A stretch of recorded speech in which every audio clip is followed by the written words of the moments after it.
कल्पना कीजिए कि किसी बच्चे के हाथ में अचानक एक बहुत बड़ी दौलत लग जाए।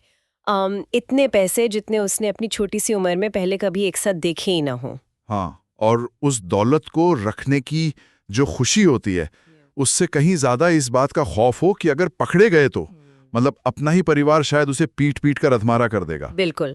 और आज की इस विस्तारित चर्चा में हम श्रोताओं के लिए कुछ ऐसी ही बेहतरीन कहानी लेकर आए हैं। मुंशी प्रेमचंद की मशहूर कहानी जिसका नाम है चोरी। हम सिर्फ एक चुराए गए रुपए की कहानी नहीं खंगालने वाले हैं, बल्कि हम उस कच्ची उम्र में पनपने वाले डर को समझेंगे। इंसान की जो बुनियादी सर्वाइवल इंस्टिंक्ट होती है ना, यानी खुद को किसी भी कीमत पर बचाने की फितरत, उसे समझेंगे। सही कहा, क्योंकि यही वो चीज है जो प्रेमचंद जी के लेखन को इतना अमर बनाती है। वो सिर्फ घटनाओं का ब्यौरा नहीं देते। वही तो, वो बाल मनोविज्ञान की उन गहरी पर्दों को उधेड़ते हैं जिन्हें हम अक्सर बचपन की मासूमियत का नाम देकर नजरअंदाज कर देते हैं। एग्जैक्टली। तो कहानी के माहौल में सीधे चलते हैं। प्रेमचंद जी शुरुआत करते हैं अपनी पुरानी यादों से। जी। वो कच्चा टूटा घर, पुआल का वो साधारण सा बिछौना, और नंगे पांव खेतों में बेतहाशा भागना, है ना? हाँ, और आम के पेड़ों की फुनागियों तक चढ़ जाना। लेकिन मुझे यहाँ जो सबसे दिलचस्प बात लगी वो है उनका एक सीधा तुलनात्मक नजरिया। वो लिखते हैं कि उस वक्त चमड़ोधों जूते पहनकर जो खुशी मिलती थी, मेरा मतलब है जो गांव में बनने वाले सख्त चमड़े के जूते होते हैं, हाँ। उन्हें पहनकर जो खुशी होती थी वो आज के ब्रांडेड और महंगे फ्लेक्स के बूटों में भी महसूस नहीं होती। बिल्कुल। और वो कहते हैं कि गरम गन्ने के रस या पानुए रस में जो मज़ा था वो आज गुलाब के शरबत में नहीं है, और जो स्वाद चबाने और कच्चे बेरों में था वो आज अंगूर या महंगी खीर मोहन मिठाई में भी नहीं मिलता। अब देखिए, अगर हम इसके पीछे के मनोविज्ञान को समझें तो ये सिर्फ नॉस्टैल्जिया नहीं है, ये इस बात का बहुत सटीक विश्लेषण है कि बचपन में हमारी खुशियों का अर्थशास्त्र कैसे काम करता है। वो कैसे? मतलब बचपन में किसी भी चीज की कीमत उसके बाजार भाव से तय नहीं होती। उस उम्र में मूल्य इस बात से तय होता है कि कोई अनुभव कितना सहज है। वो चमड़ा जूता या कच्चा बेर महंगे ना होने के बावजूद इसलिए बहुमूल्य लगते हैं क्योंकि उनके साथ एक अनुमुक्ता जुड़ी है, एक आजादी। सही बात है, कोई बंदिश नहीं होती वहाँ। और यही आज़ादी इस पूरी कहानी का शुरुआती आधार है। और ये आज़ादी सिर्फ खेतों तक सीमित नहीं थी। उनकी जो शिक्षा की व्यवस्था थी वो भी नियम कानूनों से आज़ाद थी। हाँ, मदरसे का वो हिस्सा। कहानी में लेखक बताते हैं कि वो 8 साल के थे और उनके चचेरे भाई हलधर, जो अब इस दुनिया में नहीं है, वो उनसे 2 साल बड़े यानी 10 साल के थे। और दोनों भाई सुबह सुबह बासी रोटियां खाते और दोपहर के लिए मटर और जौ का चबेना लेकर दूसरे गांव में निकल पड़ते थे, मौलवी साहब के मदरसे के लिए। अरे, और वो मदरसा भी अपने आप में एक अलग ही दुनिया थी। वहाँ हाजिरी का कोई रजिस्टर नहीं होता था, गैर हाजिरी का कोई जुर्माना नहीं लगता था। जब कोई व्यवस्था आपको बांधने की कोशिश ही नहीं करती तो वहां डर की जगह ही कहां बचती है। इसी वजह से बच्चों का पूरा दिन लगभग उनका अपना ही होता था। वही तो। और उस रास्ते भर वो जो अपनी एक अलग दुनिया बसा लेते थे वो बहुत हैरान करने वाला है। वो रास्ते में थाने के सामने खड़े होकर सिपाहियों की कवायद देखते रहते थे, या फिर भालू बंदर नचाने वाले मदारी के पीछे लग जाते थे। पूरा पूरा दिन गांव-गांव घूमते निकाल देते थे। हाँ, और रेलवे स्टेशन पर गाड़ियां देखना। लेखक खुद मजाकिया अंदाज में कहते हैं कि गाड़ियों के समय का जितना ज्ञान उन्हें था उतना शायद रेलवे के टाइम टेबल को भी नहीं था। ये उनकी असीम और बेलगाम ऊर्जा को दर्शाता है। लेकिन रास्ते में सिर्फ खेल तमाशा ही नहीं थे ना। नहीं, बिल्कुल नहीं। रास्ते में एक महाजन का बाग भी लगता था। वहां एक कुआं खुद रहा था और एक बूढ़ा माली था जिसे लेखक ने बल प्रकृति का पंडित कहा है। ये बड़ा दिलचस्प किरदार है। वो माली बच्चों को अपनी झोपड़ी में प्यार से बैठाता था, मीठी मीठी बातें करता और बातों ही बातों में उनसे क्यारियां गोदने, बाल्टी से पानी खींचने और कैंची से बेलों की पत्तियां छांटने का पूरा काम करवा लेता था। और बच्चे वो काम ऐसे करते थे मानो माली ने उन्हें कोई बहुत बड़ा विशेषाधिकार दे दिया हो। जो काम वो माली दिन भर में करता, ये बच्चे घंटे भर में निपटा देते थे। यहाँ आप उस बूढ़े माली के दिमाग को देखिए। वो जानता था कि अगर काम को जिम्मेदारी बताकर दिया जाए तो बच्चे भागेंगे, लेकिन उसने उसे खेल बना दिया।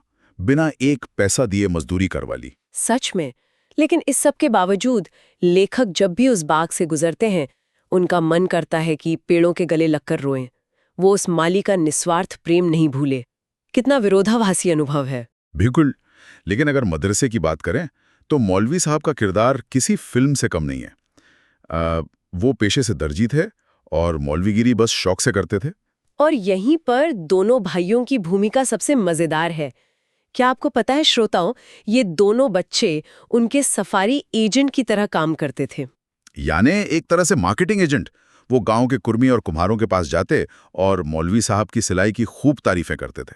जरा सोचिए इस बात पर, 8 और 10 साल के दो बच्चे आज के किसी कॉर्पोरेट पीआर एजेंट की तरह मार्केटिंग कर रहे थे।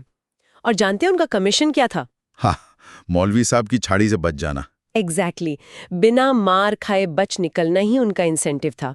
और जब काम नहीं होता था या वो कई हफ्तों तक मदरसे नहीं जाते थे तो वो रिश्वतखोरी पर उतर आते थे। एक 8 साल का बच्चा जानता है कि पावर में बैठे इंसान को कैसे शांत रखना है। कभी खेत से फलियां तोड़ ली, कभी 10-5 ऊख यानी गन्ने उखाड़ लिए। या फिर जौ और गेहूं की हरी हरी बालें ले जाकर मौलवी साहब को दे दी। और हाँ, मौलवी साहब को चिड़ियों का बहुत शौक था। हाँ, उनके पास शाम, बुलबुल, धयाल और चंदूल जैसी चिड़ियों के पिंजरे थे। बच्चे सबक याद करें या ना करें, उन्हें इन चिड़ियों के नाम याद थे। और उन चिड़ियों के लिए वो बेसन पीसते थे, पतिंगे पकड़ कर लाते थे, मतलब पतिंगों का बलिदान देकर अपनी पीठ बचाते थे। सही बात है। लेकिन ये जो छोटी मोटी खुशामद वाली व्यवस्था थी, ये एक दिन पूरी तरह चरमरा जाती है। और इसकी वजह थी एक बहुत बड़ी रकम का अचानक हाथ लग जाना। वो दिन सुबह दोनों भाई तालाब पर मुंह धोने गए थे। हलधर ने अचानक अपनी मुट्ठी में एक सफेद सी चीज दिखाई। वो 1 रुपया था। पूरा 1 रुपया। और वो सड़क पर नहीं पड़ा था, वो चाचा जी ने सान यानी जूते बेचकर जमींदार को देने के लिए घर के एक ऊंचे ताक पर रखा था।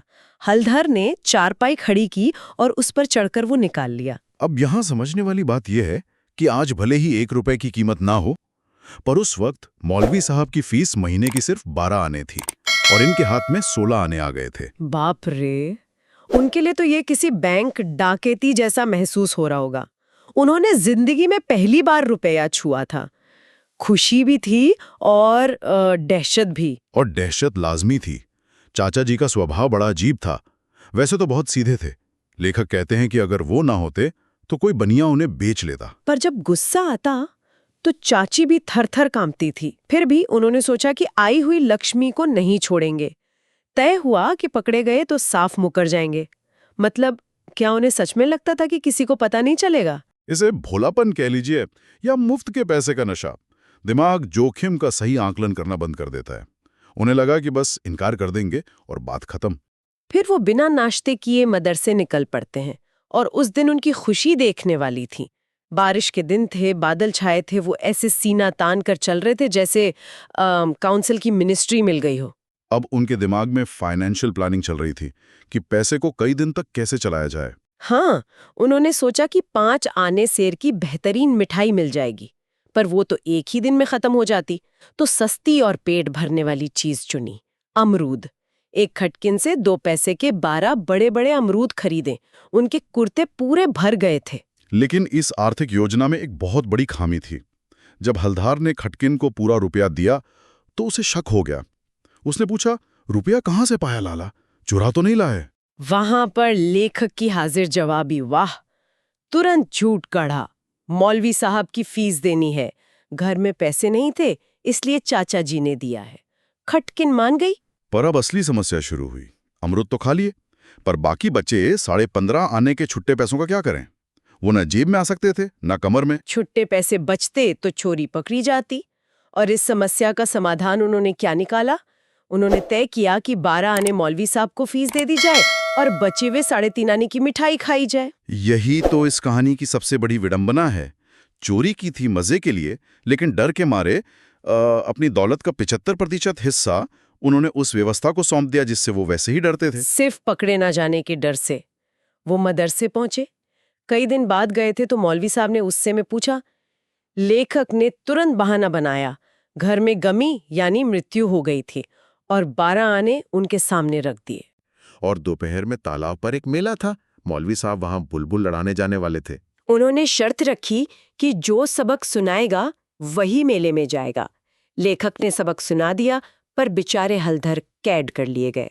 लेखक अकेले मेले में गया और हलधर का इंतजार करता रहा। शाम हो गई, लेखक ने अकेले रेवड़ियां खाई और हलधर के पैसे जेब में रखकर मदरसे लौटा और वहां उसे ऐसी खबर मिली कि पैरों तले जमीन खिसक गई। क्या हुआ वहां? मदरसे पर सन्नाटा था। एक लड़के ने हंसते हुए बताया कि चाचा आए थे, हलधर को बहुत मारा, घसीटते हुए ले गए और मौलवी साहब से वो 12 आने भी वापस ले लिए।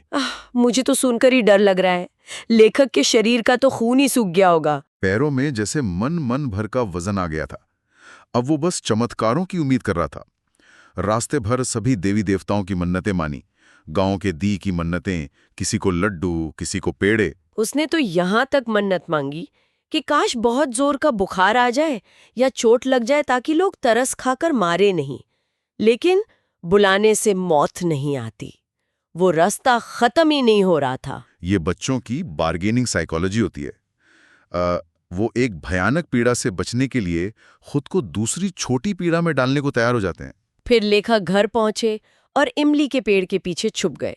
सोचा था रात को चुपके से माँ की चारपाई के नीचे घुस जाएंगे, पर एक लड़के ने उन्हें देख लिया और शोर मचा दिया। और अब छुपने की कोई जगह नहीं थी। सामने मौत यानी उनके पिताजी खड़े थे। पिताजी बीमार थे और छुट्टी लेकर घर आए थे। हाँ, वो मूंग की दाल खाते थे और शाम को शीशे के ग्लास में कोई कड़वी दवा पीते थे, बड़े मजे लेके घूंट घूंट करके। उनके आसपास रोगियों की पूरी मंडली जमा रहती थी। पिताजी ने लाल आंखें करके सीधा सवाल पूछा, तूने रुपया चुराया कि नहीं? लेखक से बोला नहीं गया। और जैसे ही उसने इनकार करना चाहा, पिताजी दांत पीसते हुए मारने के लिए झपटे। और यहां देखना, मार पड़ने से 1 सेकंड पहले लेखक का सर्वाइवल इंस्टिंक्ट काम आता है। बिल्कुल। हाथ पड़ने से पहले ही लेखक इतनी जोर से गला फाड़ के रोने लगा कि पिताजी खुद ही सहम गए। ये रोना एक कला थी। इतना सटीक दिखावा कि वहां बैठे बड़े बुजुर्ग भी धोखा खा गए। मंडली के लोगों ने पिताजी को पकड़ लिया कि कहीं बच्चे की जान ही ना निकल जाए, और इशारा करके उसे भगा दिया। ये एवोल्यूशन का डिफेंस मैकेनिज्म है। जब मालूम हो लड़ नहीं सकते तो इतनी पीड़ा का नाटक करो कि हमलावर पीछे हट जाए। पर बाहर से बचने के बाद जब वो अंदर गया, बाप रे, अंदर का दृश्य तो और भी भयानक था।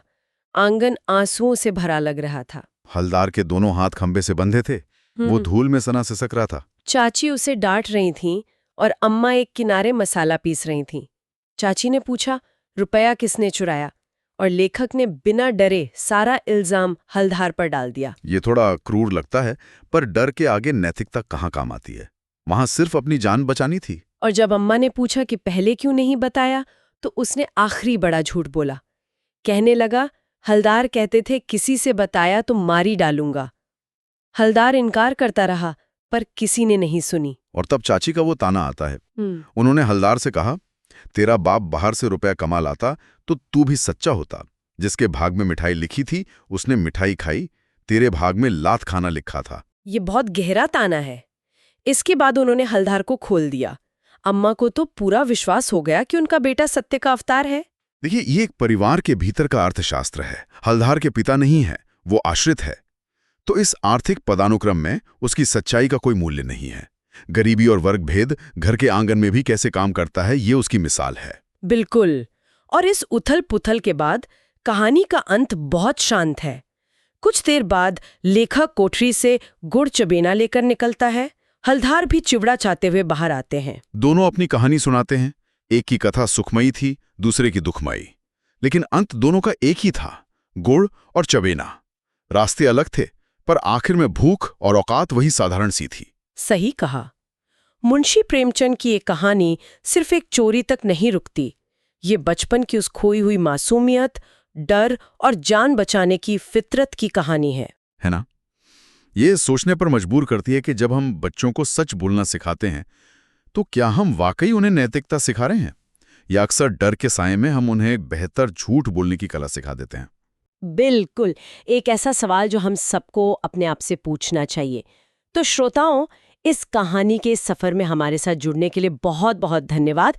अगर आपको ये चर्चा पसंद आई तो हमारे चैनल आज की कहानी को लाइक, शेयर और सब्सक्राइब जरूर करें। और हाँ, बेल आइकन को दबाना ना भूलें ताकि जब भी कोई नई कहानी आए आपको तुरंत नोटिफिकेशन मिल जाए। मिलते हैं अगले सफर में।